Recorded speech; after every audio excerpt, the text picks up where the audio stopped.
Nós temos aqui eminentes defensores da vida e da família, que estiveram nas principais batalhas contra o aborto, em defesa da família. Inclusive, a doutora Elizabeth esteve no Supremo, uma audiência pública a respeito daquela DPF 54, a respeito da anencefalia.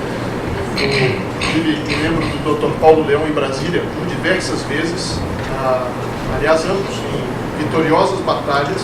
Uma delas, me lembro do projeto de lei 1135, que foi esmagadoramente derrotado, que era um projeto de aborto do PT, aliás, e depois também na lei chamada Lei da Homofobia, que o senhor foi chamado também para falar no Senado.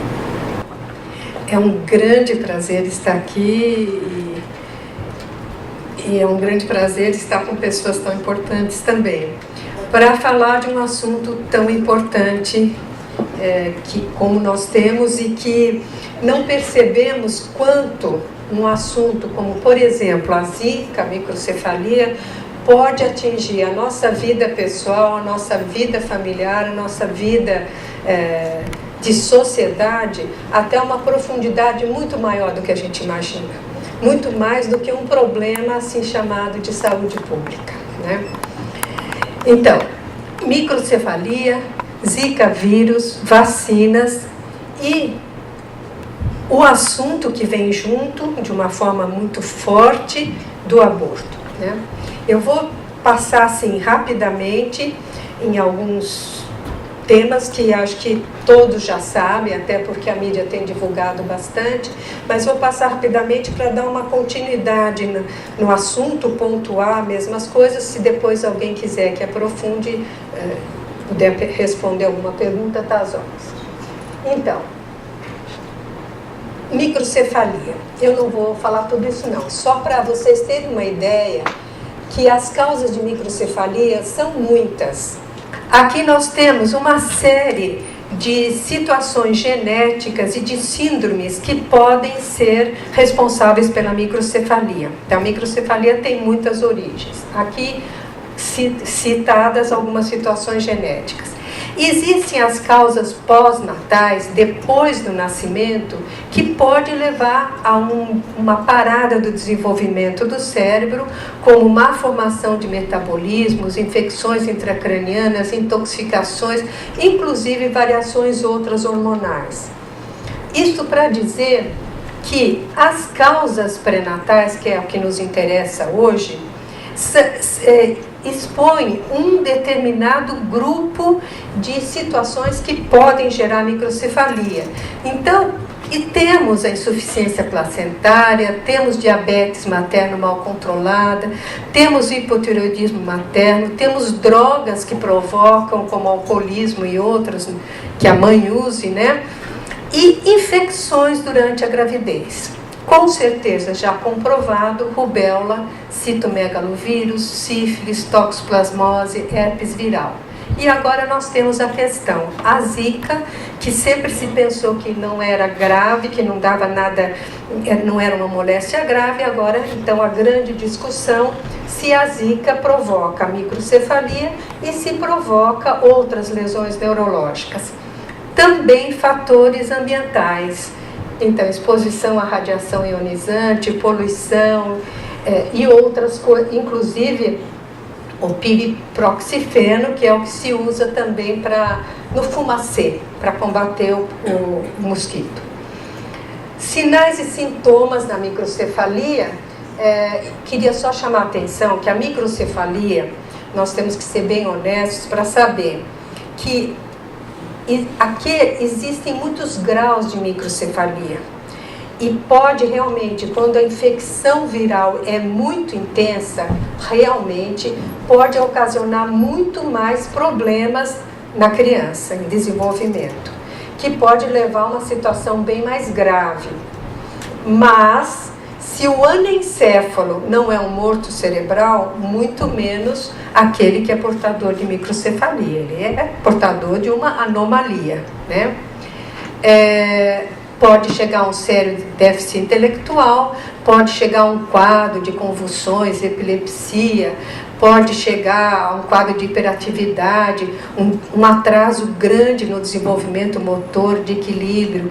As crianças com microcefalia nascem, têm um menor movimento intraútero, então eles podem nascer com as articulações já anquilosadas, com difícil capacidade de extensão. Então, conforme o nível e a profundidade da microcefalia, o quadro pode ser mais grave ou menos grave.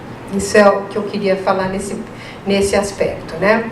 Então, basicamente, aqui só para mostrar um cérebro aproximadamente do normal e aqui aproximadamente da mesma idade, um cérebro de um portador de microcefalia, que é mais ou menos esse aspecto externo.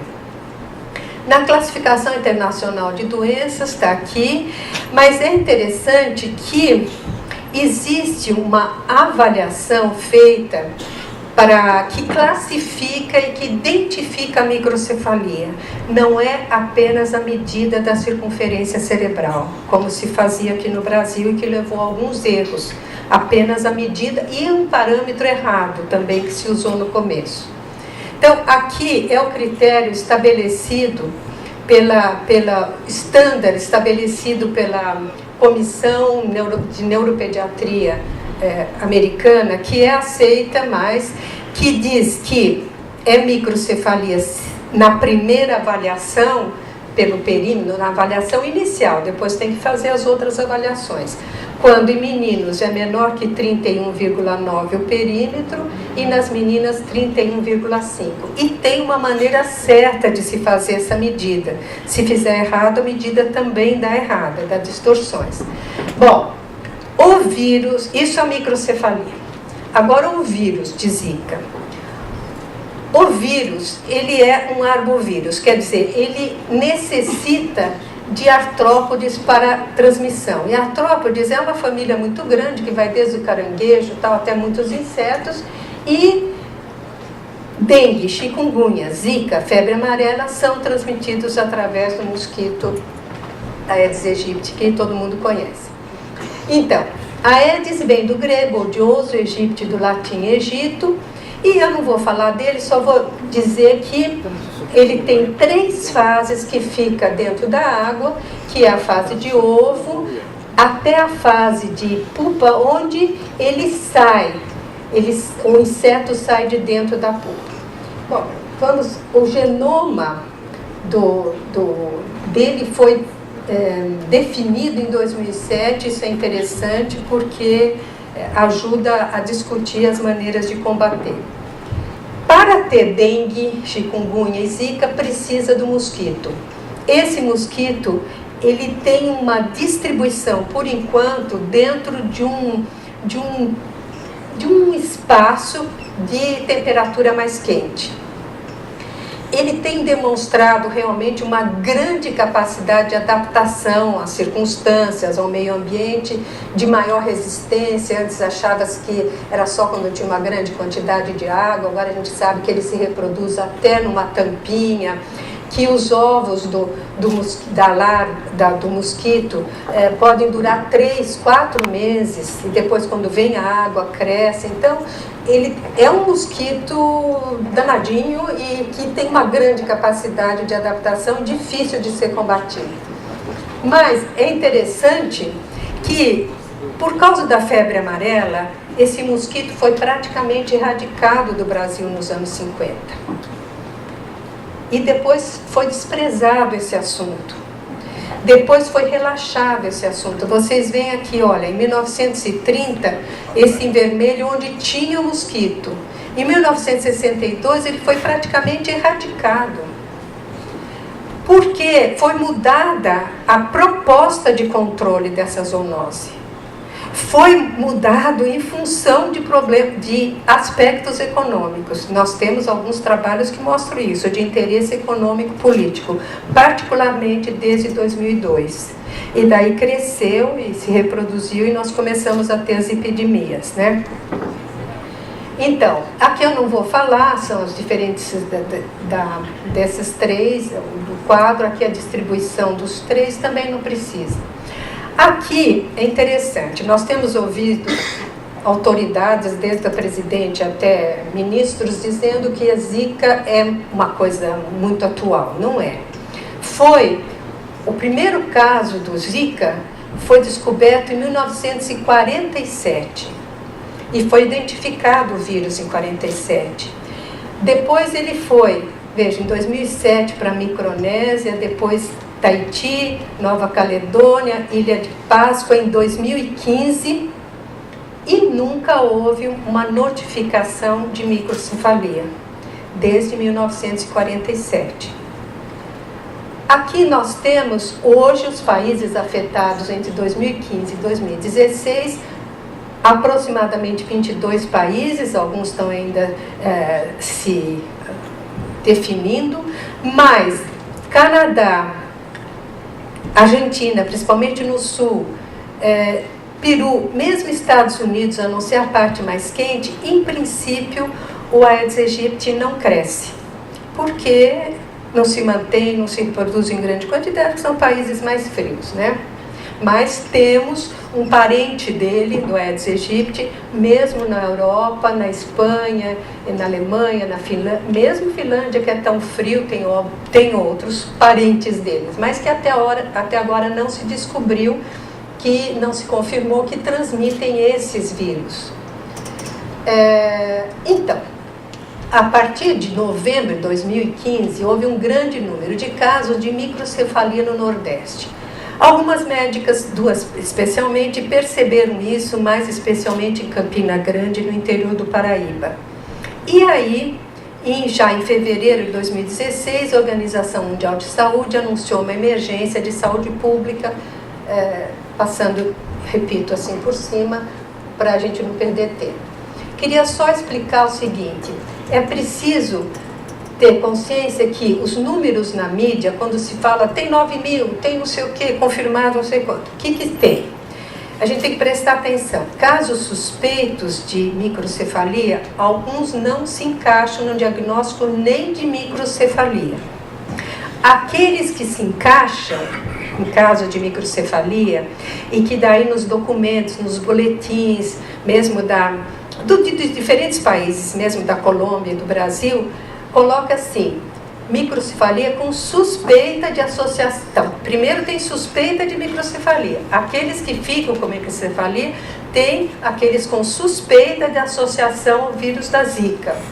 E depois seria aqueles que eles dizem que é comprovado a associação, mas o que significa comprovada a associação? Quer dizer que se descobre um vírus na criança, a mãe teve Zika, na criança, quando, principalmente quando ela foi abortada naturalmente, ou aborto provocado, como aconteceu na Europa, que foi e abortou lá, ou que morre logo em seguida do parto, o vírus de Zika é encontrado. Quando a criança sobrevive, mesmo com microcefalia, não é encontrado, não foi encontrado até hoje, o vírus de Zika no líquor e no cérebro. Se encontra o cérebro menor, a comprovação que a mãe teve Zika, mas ainda não se encontrou na criança que está viva o vírus de Zika.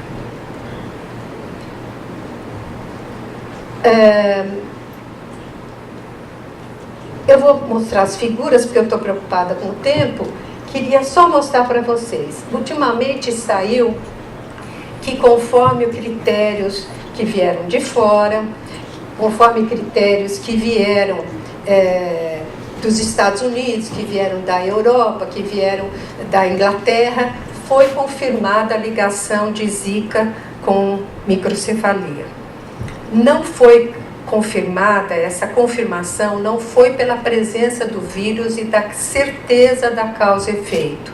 Foi através de uma aplicação de critérios de causa e efeito, que pode ser usado algumas vezes e aceito algumas vezes como critério médico, mas não preenche, esses critérios não preenchem a necessidade de análise de epidemiológica de saúde pública.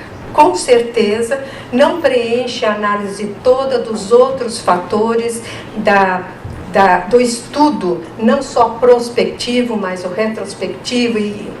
Então, baseado nisto, saiu na nossa mídia, no Estado, na Folha, que está comprovado. Essa comprovação não é suficiente, né? E essa também foi do Lancet.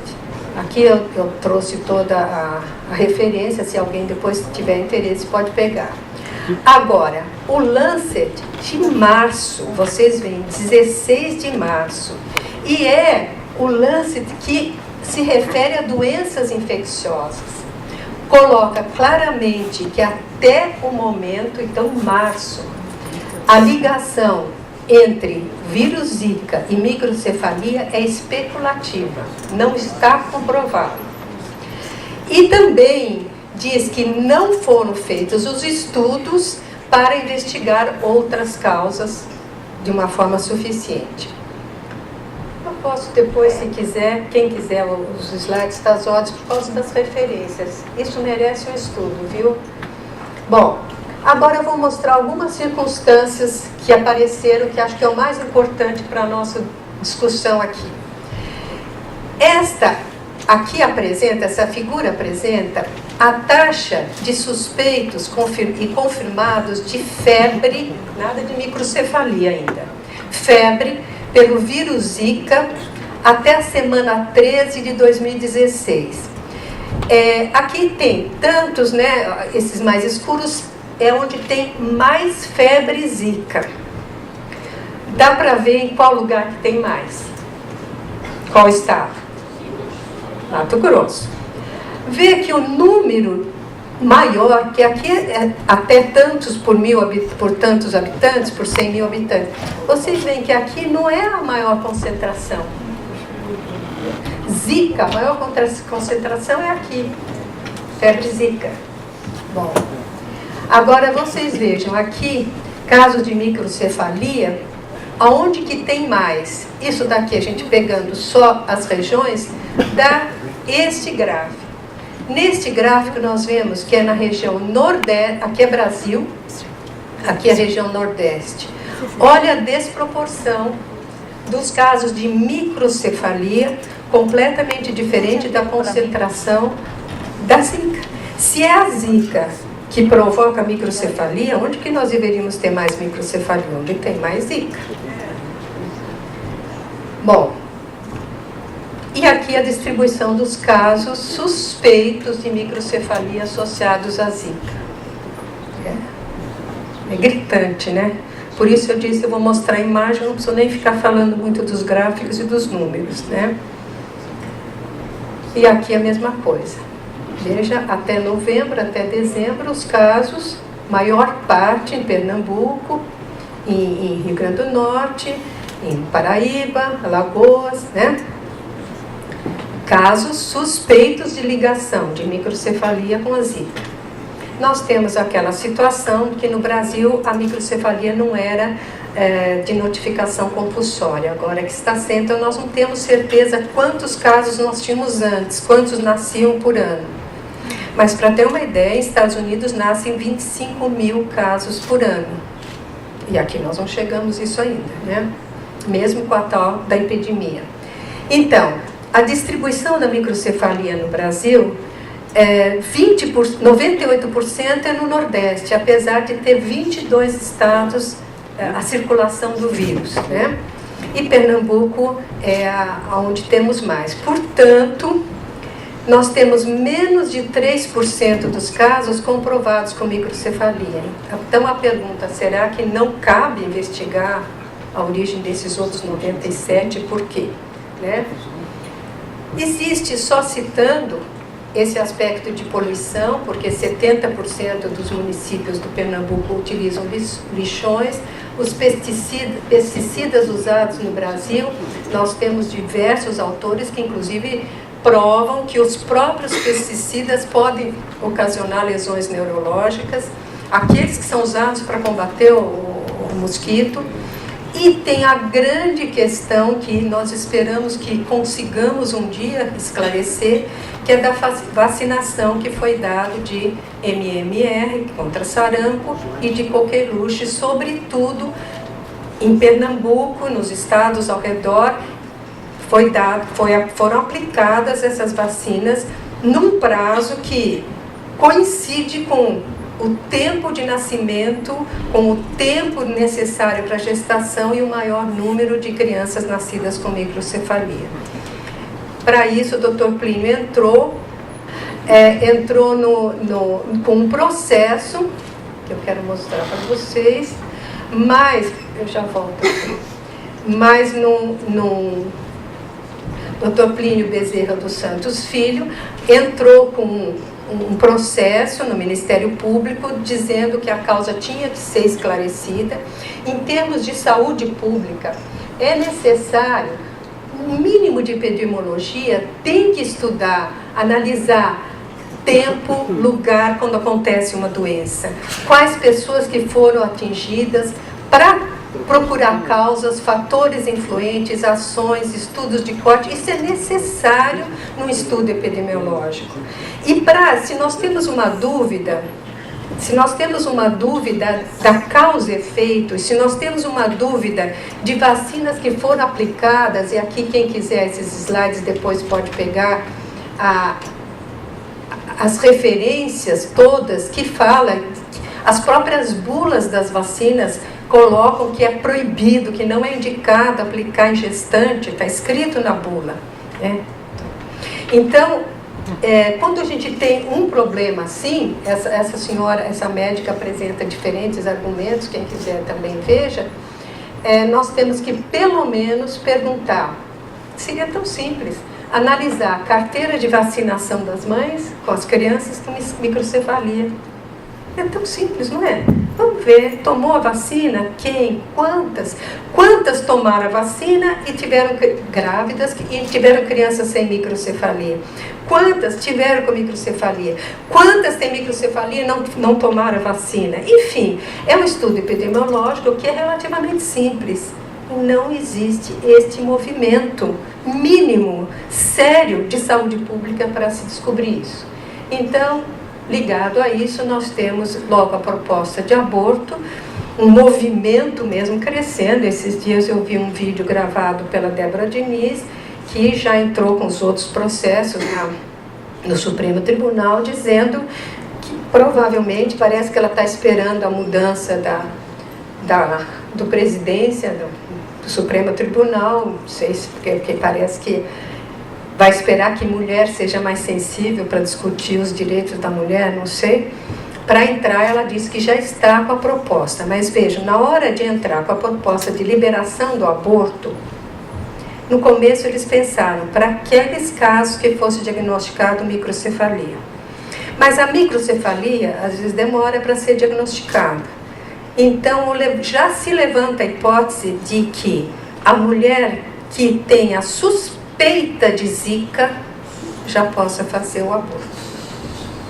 Então fica assim essa questão. Temos um panorama fechando de uma virose que até agora nunca deu esses casos tão graves, mesmo aqui tem uma referência bibliográfica da Polinésia, onde houve alguns casos ligados ao sistema nervoso. A própria vacina pode dar Guillain-Barré e outros.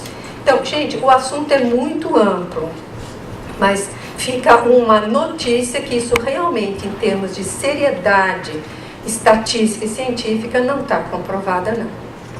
Obrigada.